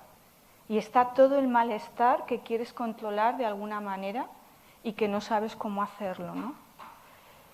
Entonces, lo que ocurre es que hay estados que están sin conexión y lo primero que hay que hacer es empezar a crear puentes entre esos estados. ¿Y cómo se crean esos puentes entre los estados? Pues poniendo palabras, este es el niño con sus papás, poniendo palabras, explicando desde el afecto, desde la seguridad, ¿no? Necesitamos que esas familias, que los cuidadores, que los educadores, que los terapeutas que están con esos niños puedan descifrar su cuerpo, puedan poner palabras a lo que su cuerpo les está diciendo. Desde ahí, en ese intento, como trabajo mucho con abandono, pues escribí este cuento hace unos años, Cuéntame cuando así anidé en una tripa y sí nací, para que las familias intentaran entender y descifrar lo que veían en los cuerpos de estos niños, ¿no? Sobre todo los que ya habían pasado, no los que estaban hiperactivados, que a estos se les presta más atención, sino los que ya están, que se han rendido, que están alicaídos y que a eso se les presta mucha menos atención. Entonces, va a ser muy importante conexión y comunicación como vía de reparación y sobre todo atender el desarrollo temprano, cubrir estas etapas adecuadamente, propiciar comunicación y a través de esa comunicación lo que estamos haciendo es incidir en el corazón, en el sistema nervioso, que aprende a calmarse, que aprende a relajarse y que esos recursos son los que luego va a contar el adulto para abrirse camino. Y si no, pues luego tenemos adultos que también se ven sobrepasados por todos, ¿no? Que la inmovilización sin miedo cada vez se dé menos, la inmovilización por miedo cada vez se dé menos y que lo que cada vez tengamos más sea precisamente lo contrario, ¿no? Inmovilización sin miedo, porque han tenido calma suficiente. Esa inmovilización por miedo nos lleva aquí, a la desconexión. Y aquí no va a haber palabras, aquí tenemos que descifrar. Y descifrar significa que tenemos que hacer uso de nuestra intuición, de nuestra sintonía emocional para intentar poner nombres. A mí me gusta acompañar siempre cualquier inferencia que hago con el parece, ¿no? Parece que o puede que, porque realmente no lo sabemos con certeza. Y que sean ellos los que nos digan.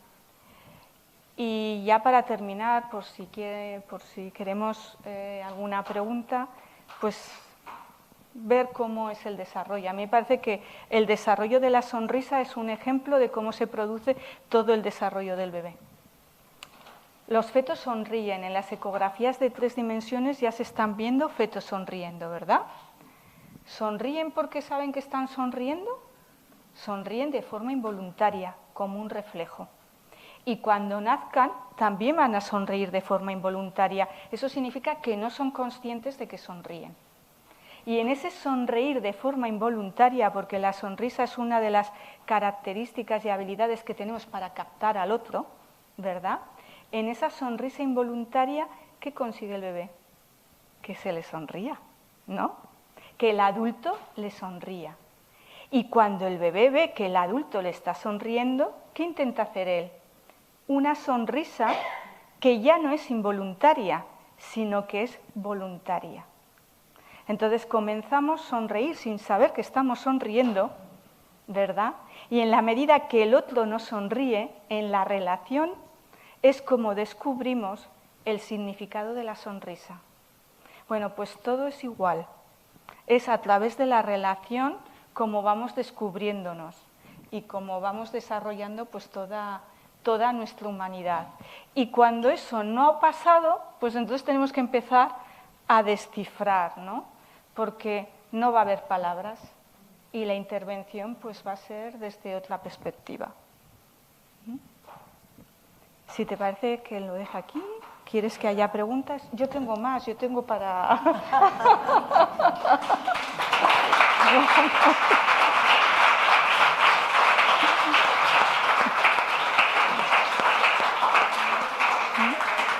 Yo aquí tan a gusto escuchándote, ¿eh? O sea que... Tenéis preguntas y si no hay, pues sigo. Es decir, si alguien quiere comentar algo o quiere preguntar algo, vamos, yo encantada de poder responder, sí.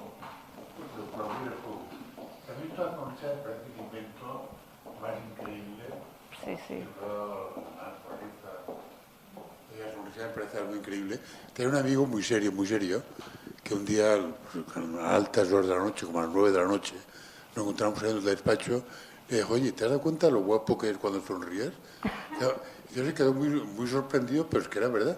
Yo digo que tenía una cara muy adusta y cuando sonreía cambiaba absolutamente. Pues no sé, era increíble, como invento.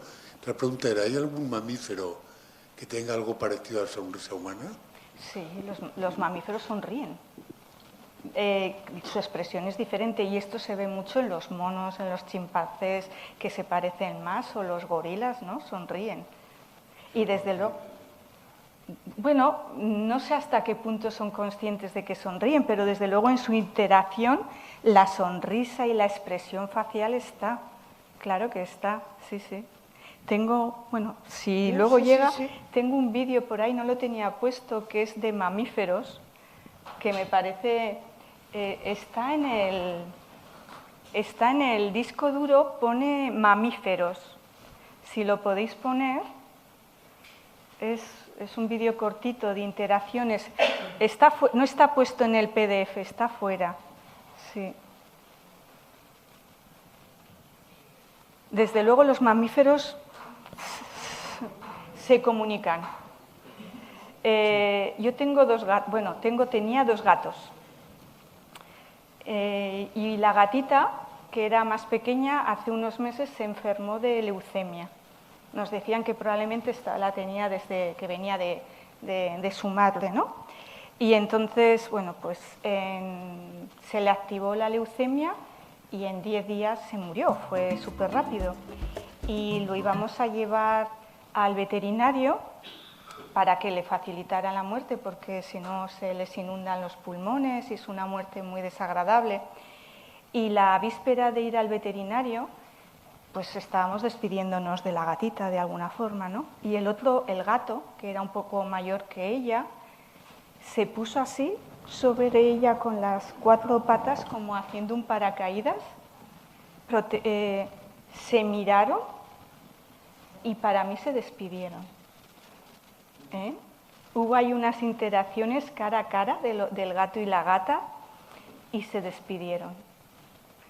Y al día siguiente, que habíamos programado la despedida, pues cuando mi hija saliera de la escuela para que se pudiera despedir de la gata y tenían a la gatita pues un poco anestesiada para que fuera más fácil, ¿no?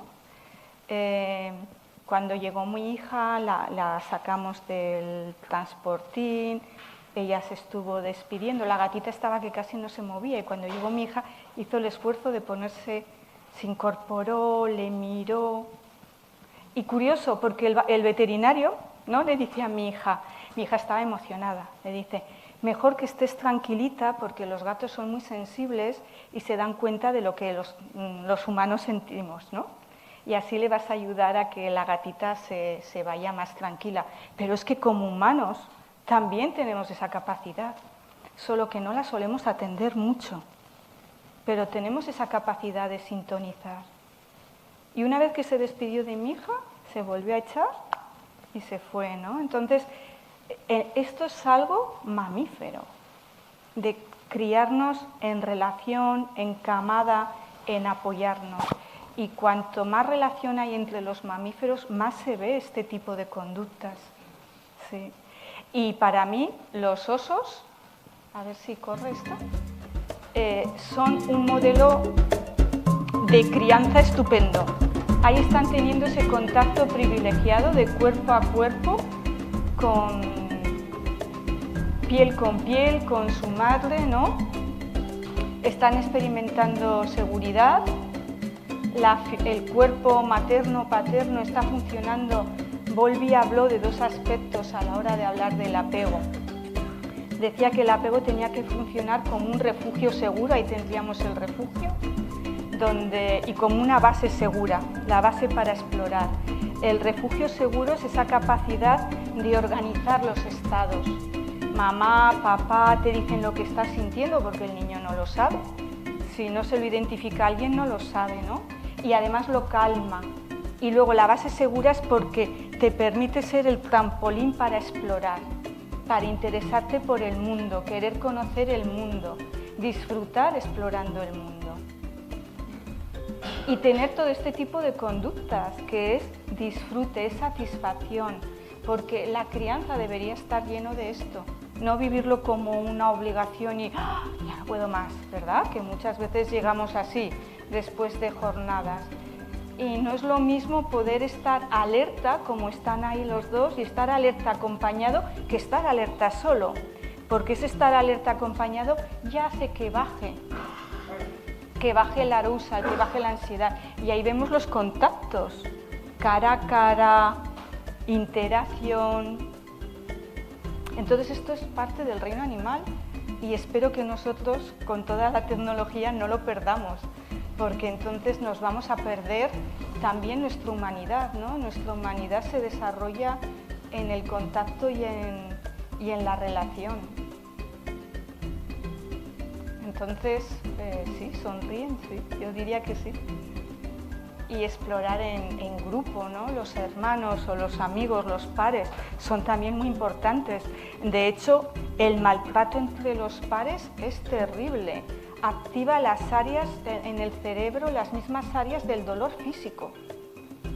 Y si es continuo y prolongado, hace y deja los efectos de un maltrato en familia, lo mismo, ¿no? Y un empobrecimiento de la autoestima y no sentirte que eres digno ni válido.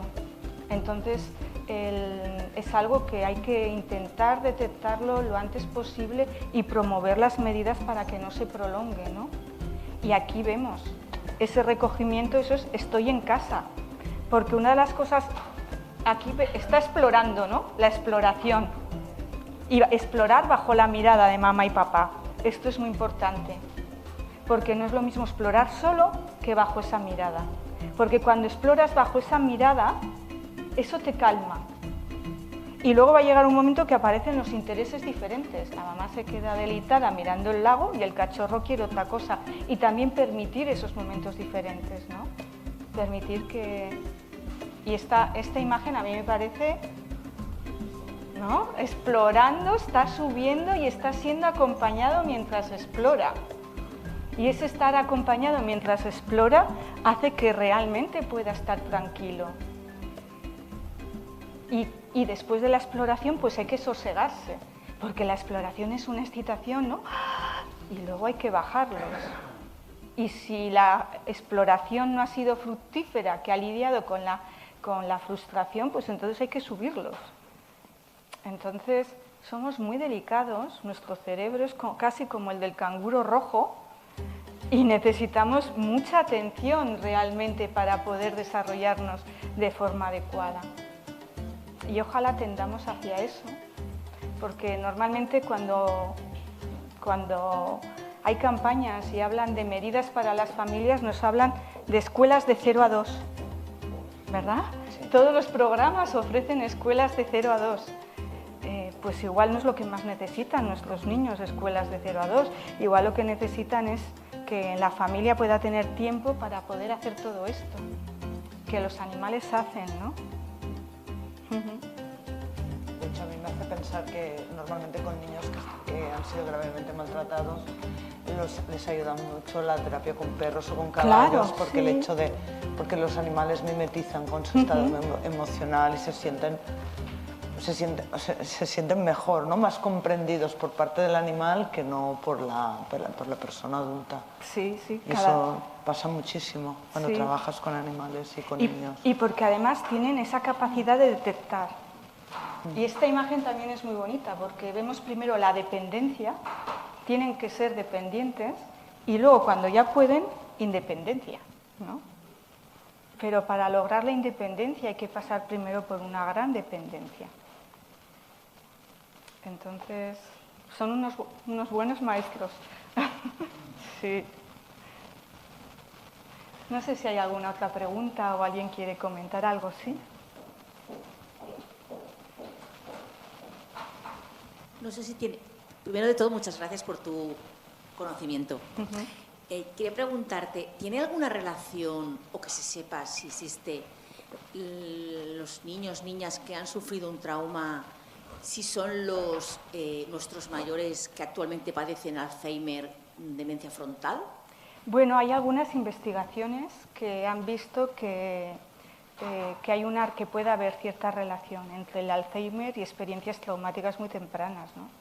Y muchos de estos mayores, por lo menos aquí y en Europa, pues son los hijos de la posguerra de la Guerra Civil Española o de la Segunda Guerra Mundial, ¿no? Y hay investigaciones que sí que lo relacionan, experiencias traumáticas con... Vale, te lo pregunto porque soy trabajadora social y yo y alguna compañera mía y compañero lo venimos diciendo hace algún tiempo, pero no hemos visto en estudios referente a esto. Y la vida social, la historia social de estas personas que sí que tomamos nota y hacemos seguimientos, en el 90% de los casos han sufrido traumas. Sí. Sí, entonces, pues Sí. gracias por la respuesta. De nada, ¿sí? Buenas tardes. No sé si se va un poco del tema, pero sabemos que la psicopatía es hereditaria en un 50%. Se habla. No, Bueno, no. Precisamente lo que se sabe es que la genética no es determinante y que las experiencias son las que van a activar esos genes y van a propiciar que se desarrolle o no alguna tendencia. Sí, pero ¿no? yo le estoy hablando de un caso próximo conocido, precisamente de Navarra. Sí. 2 hermanos que mataron a un hermano y a sus padres a palos. Entonces hay un sobrino de estos individuos que fueron ejecutados, que es un psicópata, y tiene una hija de 14 años ahora. Y la niña tiene todas las trazas de ser una psicópata también. Habría que ver el contexto también, no solo la genética. No, el contexto es normal, ¿eh? Una familia normal, con buenos recursos. No, hablo del contexto de la niña. El contexto de la niña. Ya. ¿Eh?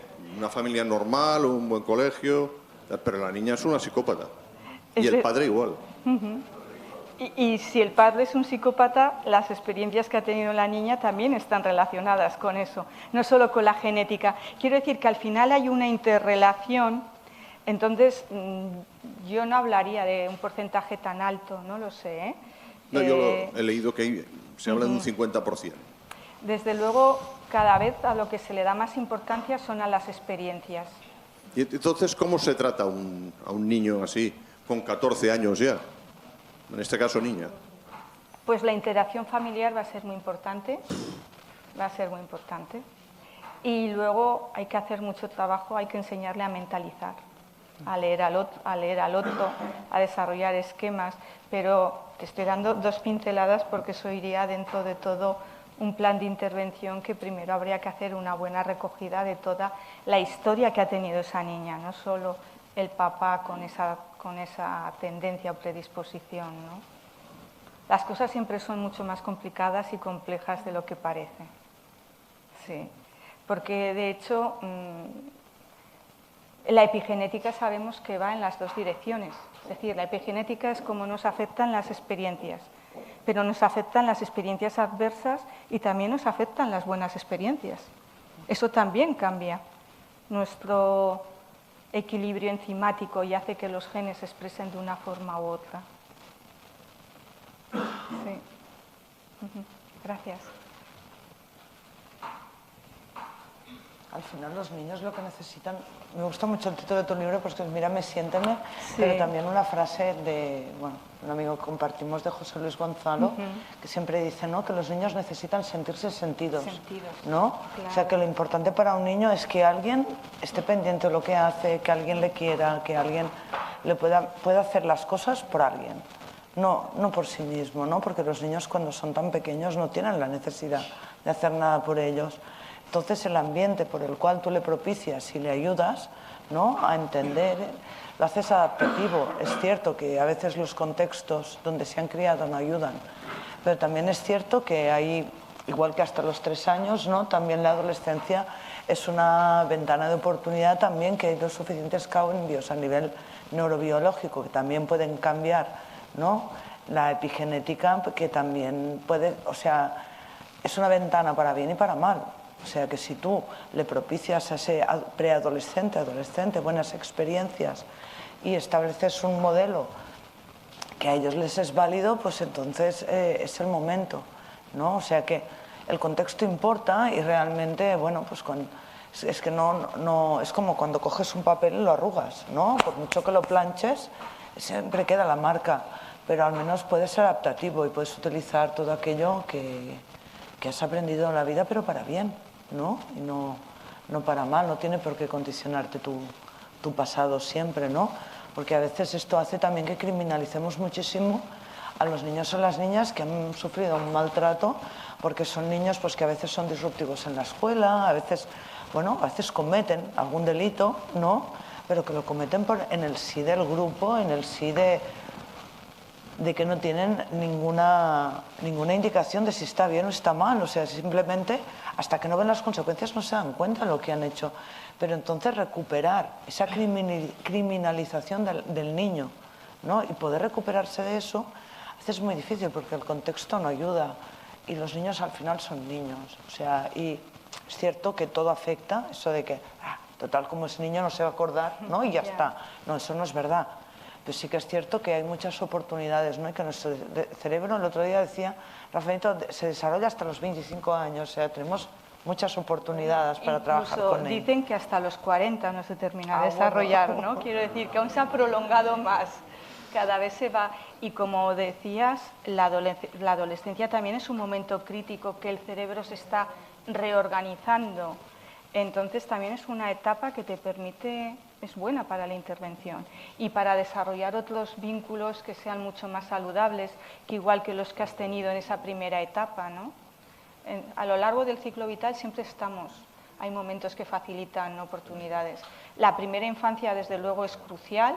La adolescencia se dice que también es un momento crucial precisamente cuando las familias están esperando un hijo, porque es un momento en el que se producen muchos cambios y están mucho más abiertas, sobre todo el primer hijo, y se van a producir cambios tanto en el cerebro de la madre como en el cerebro del padre, para aumentar la sociabilización, para que aumente la sensibilidad, para poder detectar las necesidades de ese niño y niña, ¿no? Entonces, somos mamíferos, pero también tenemos un cerebro mucho más complejo, que eso hace que nos dé muchas más oportunidades para salir adelante.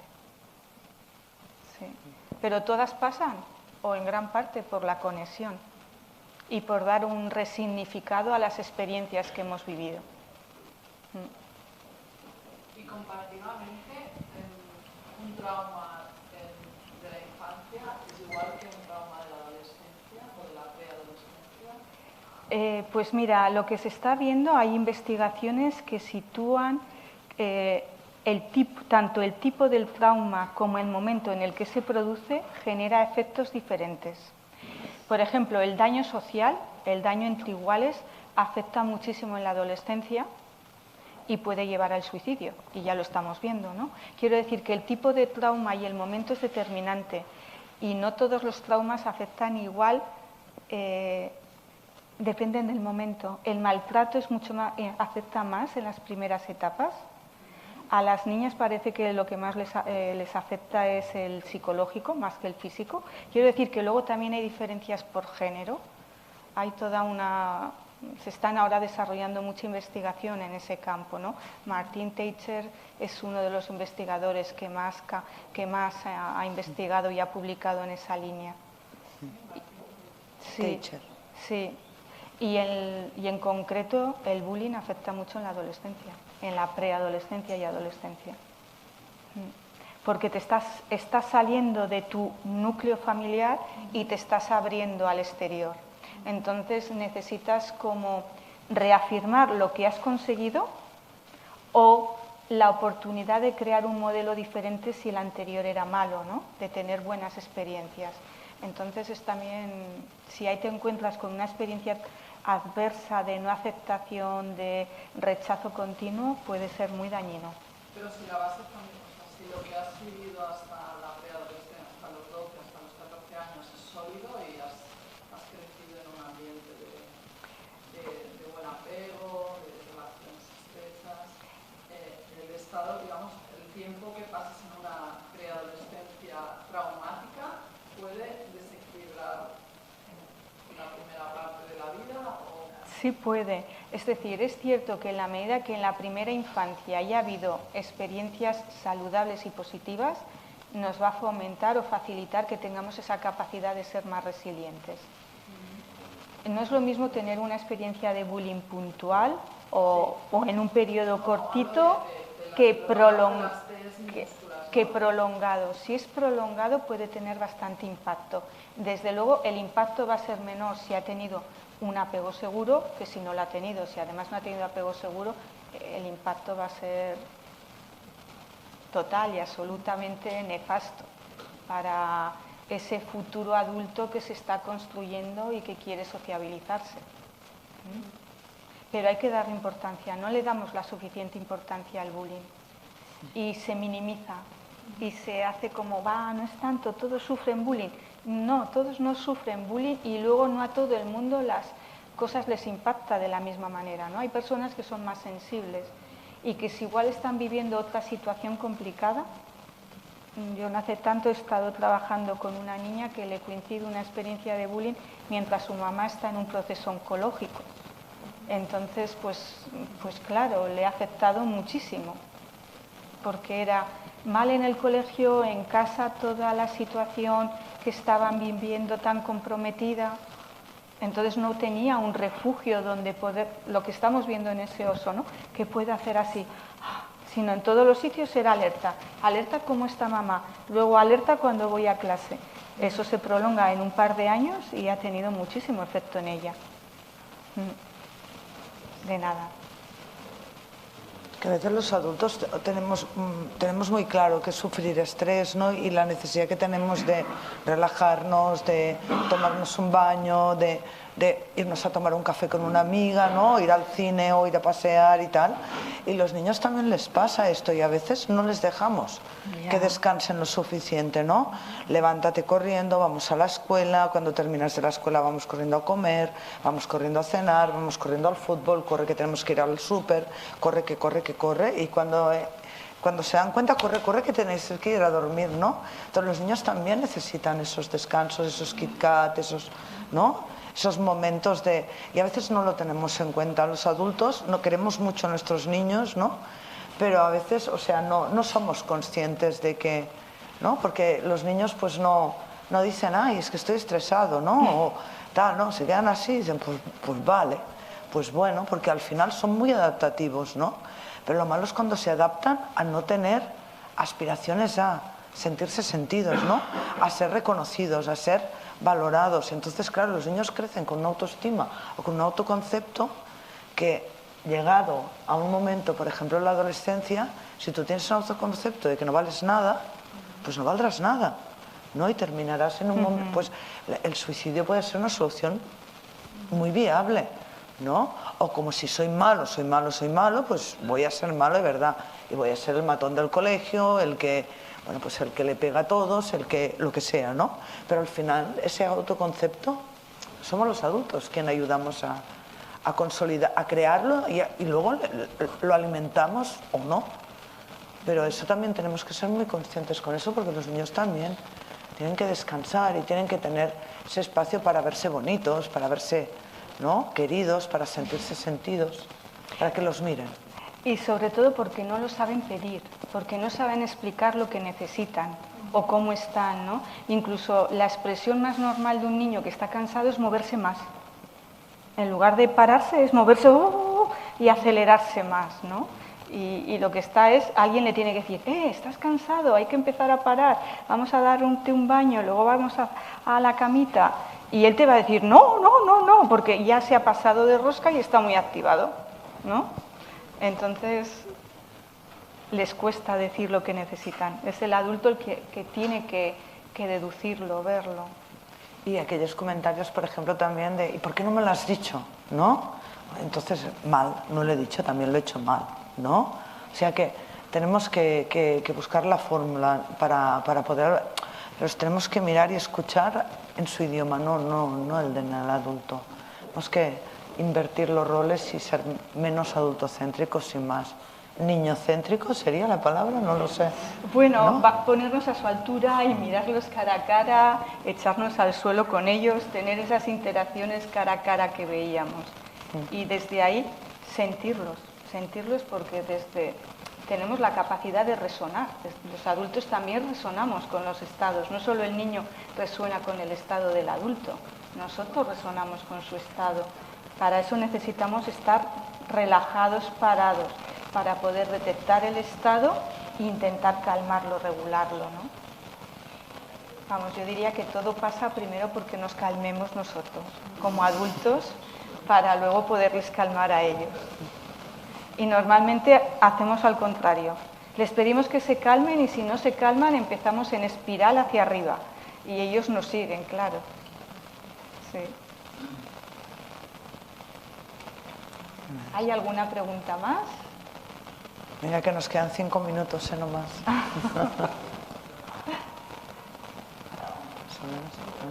Bueno, pues entonces ha sido un placer. Gracias.